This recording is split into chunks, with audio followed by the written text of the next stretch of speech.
রাজনীতিতে একটা বিখ্যাত কথা আছে, ক্ষমতায় আসার জন্য ভোটের প্রয়োজন হয়, কিন্তু ক্ষমতায় টিকে থাকার জন্য জনগণের বিশ্বাসের প্রয়োজন হয়।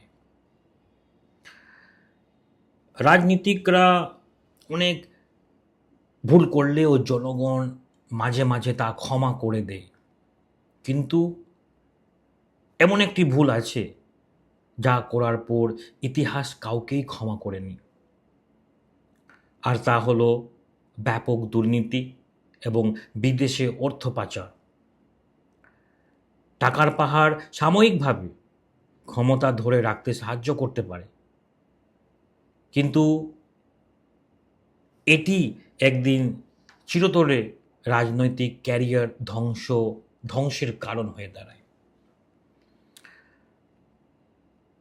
এটা কিন্তু সবসময় মনে রাখবেন। পলিটিক্যাল সুসাইডের আমাদের এই সিরিজের দ্বিতীয় পর্বে আপনাদের প্রত্যেককে স্বাগত জানাই। আমি একজন পলিটিক্যাল স্ট্র্যাটেজিস্ট হিসাবে আজ বিশ্লেষণ করব কেন দুর্নীতি কোনো দলের জন্য কেবল আইনি অপরাধ নয়, বরং এটি একটি সুনিশ্চিত রাজনৈতিক আত্মহত্যা। রাজনীতিবিদ বা সরকারের শীর্ষে নেতারা যখন সরাসরি বৃহৎ দুর্নীতি, ব্যাংকিং স্ক্যাম বা বিদেশে অর্থ পাচারে জড়িয়ে পড়েন, তখন জনগণের ট্রাস্ট, বিশ্বাস একেবারে ভেঙে পড়ে। পরবর্তীতে তদন্ত, আইনি মামলা এবং গণধিক্কারে সেই রাজনৈতিক দল ও নেতাদের ক্যারিয়ার চিরতরে শেষ হয়ে যায়। কৌশলগত দৃষ্টিকোণ থেকে বিষয়টা বোঝার চেষ্টা করুন, এবং আমি চেষ্টা করব আপনাদেরকে সেই জিনিসটা বোঝানোর। রাজনীতিতে পারসেপশন বা ভাবমূর্তি হলো সবচেয়ে বড় সম্পদ।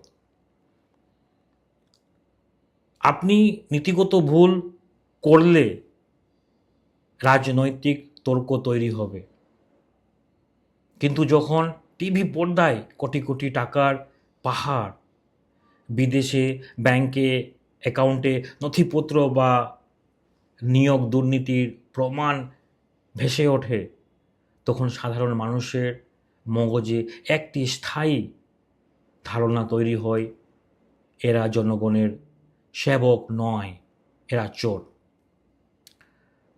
এই চোর ট্যাগটি একবার কোনো দল বা নেতার গায়ে লেগে গেলে শত কোটি টাকা পিআর ক্যাম্পেই চালিয়েও তা আর ধুয়ে মুছে পরিষ্কার করা যায় না। আমাদের ভারতীয় উপমহাদেশ এবং আঞ্চলিক রাজনীতির দিকে তাকালে এর বড় বড় উদাহরণ দেখতে পাবেন। আমি যদি বলি ভারতের 2G ও কয়লা কেলেঙ্কারি 2011 থেকে 2014 মধ্যে, এটা একটা কিন্তু পারসেপশন ছিল। সেই সময় যারা অপোজিশন ছিল সেই পারসেপশনে তারা জয়ী হন। আমি যদি একটু ডিটেলস বলি, ভারতের কেন্দ্রে কংগ্রেসের নেতৃত্বে বা নেতৃত্বাধীন ইউপিএ 2 সরকারের পতনের অন্যতম প্রধান কারণ ছিল একের পর এক দুর্নীতির অভিযোগ, 2G স্পেকট্রাম কেলেঙ্কারি এবং কয়লা ব্লক বন্টন দুর্নীতি নিয়ে সিএজির রিপোর্ট আসার পর দেশ জুড়ে মানুষের ট্রাস্ট একেবারে ভেঙে পড়ে। এই পারসেপশনের ফলে 2014 সালে লোকসভায় নির্বাচনে কংগ্রেসের ইতিহাসের সর্বনিম্ন আসনে নেমে আসে। আমাদের রাজ্য পশ্চিমবঙ্গের দিকে তাকালে দেখা যায় সারদা বা রোজ ভ্যালির মতো চিটফান্ড কেলেঙ্কারি এবং পরবর্তীতে এসএসসি শিক্ষক নিয়োগ দুর্নীতিতে নগদ কোটি কোটি টাকা উদ্ধারের ছবি সাধারণ মানুষের মধ্যে তীব্র ক্ষোভের জন্ম দেয়। হেভিওয়েট নেতাদের জেলে যাওয়া এবং নিয়োগ প্রার্থীদের রাজপথে আন্দোলন কোনো শাসক দলের জন্য কতটা মারাত্মক ব্যাকফায়ার করতে পারে তা পশ্চিমবঙ্গের সাম্প্রতিক রাজনৈতিক প্রেক্ষাপট পর্যবেক্ষণ করলেই স্পষ্ট বোঝা যায়।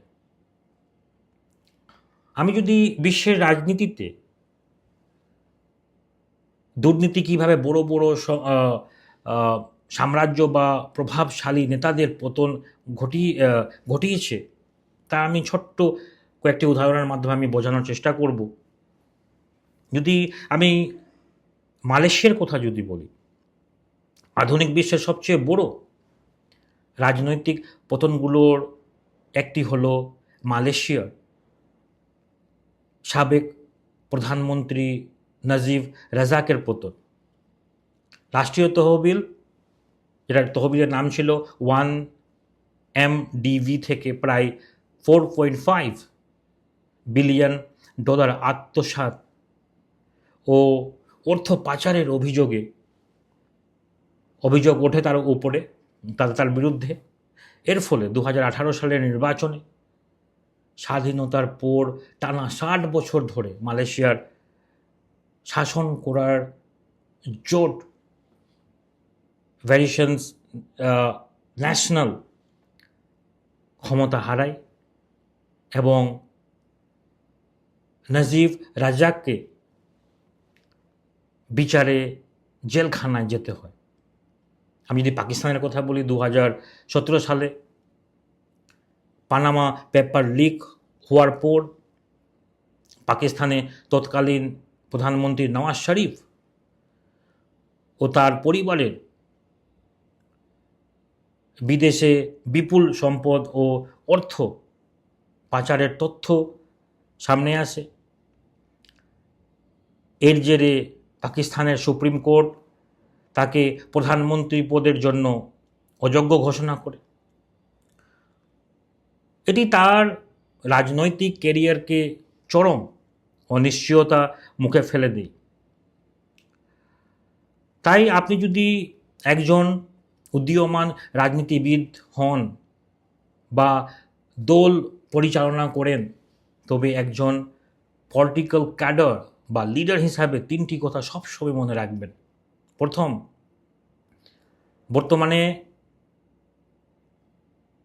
ট্র্যাকিং সিস্টেম এবং সোশ্যাল মিডিয়ার যুগে বিদেশে টাকা পাচার করে লুকিয়ে রাখা অসম্ভব।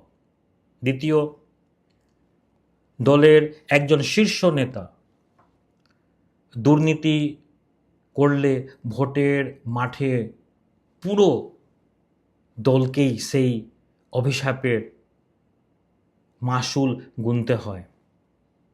3, সামান্য আর্থিক লোভের জন্য নিজের বছরের পর বছর ধরে গড়ে তোলা যে রাজনৈতিক সুনাম ও ভবিষ্যৎ বলি দেবেন না, এই ফাঁদে পড়বেন না। সুতরাং পলিটিক্যাল সুসাইড সিরিজের পরবর্তী বা 3 নম্বর পর্বে আবার নতুন টপিকস নিয়ে আপনাদের সামনে আমি আসব। আজকের এই পর্বটি আপনার কেমন লাগলো? দুর্নীতি কি সত্যি একটি দলের জন্য স্থায়ী পতন ডেকে আনে? আপনার মতামত নিচে কমেন্ট বক্সে জানান। আজ এতটুকুই। ধন্যবাদ। জয় হিন্দ।